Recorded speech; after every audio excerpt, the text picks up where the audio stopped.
Hello and a very warm welcome to World News Today. China says that the militant attack on its consulate in Karachi will not deter it from investing in infrastructure projects in Pakistan. No consular staff were hurt in the attack, but 2 Pakistani police officers, 2 locals and the 3 gunmen were killed. A separatist group, the Balochistan Liberation Army, which opposes Chinese influence in Pakistan, said that it carried out this assault. Secunda Kamani reports. Gunfire outside the Chinese consulate in the heart of Pakistan's commercial capital. The attackers, armed with assault rifles and grenades, didn't manage to enter the building, but did kill 2 policemen. 2 Pakistani civilians also died, but the consular staff were unharmed. I took the people inside and locked the door.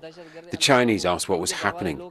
I told them there were terrorists and to stay inside. I barricaded the door with chairs and a cupboard, but the terrorists just kept firing. A militant separatist group, the Balochistan Liberation Army, claimed responsibility for the attack. They've been waging a low-level insurgency in the southwestern province of Balochistan, accusing the Pakistani state of exploiting the region's natural resources, and now say China is doing the same. Beijing is investing billions of dollars in infrastructure projects centered around this port in Balochistan, which will link western China to the Arabian Sea. Both countries want the so-called China-Pakistan economic corridor to succeed, and said today's attack wouldn't undermine their relationship. We also believe that Pakistan will continue to take effective measures to ensure the safe and smooth development of the China-Pakistan economic corridor.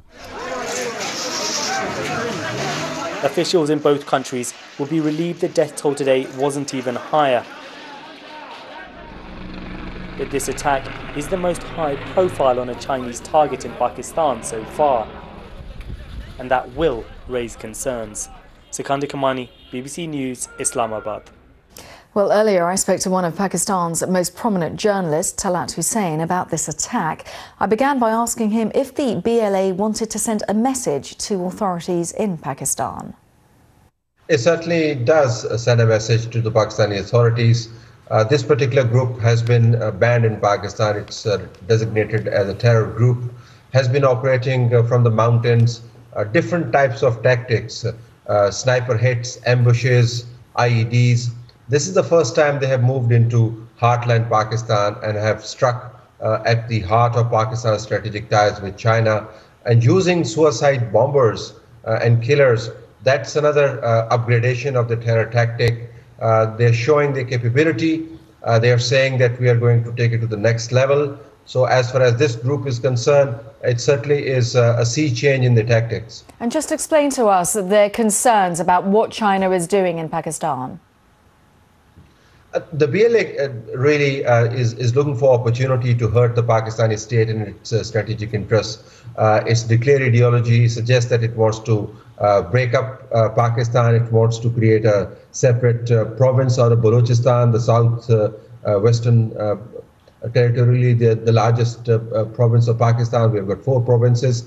So it has a larger agenda, and anything that hurts Pakistan state's interests, especially if it involves the army, would be fine with them. So I don't think that they are particularly concerned about CPAC only, the big China's project in Pakistan.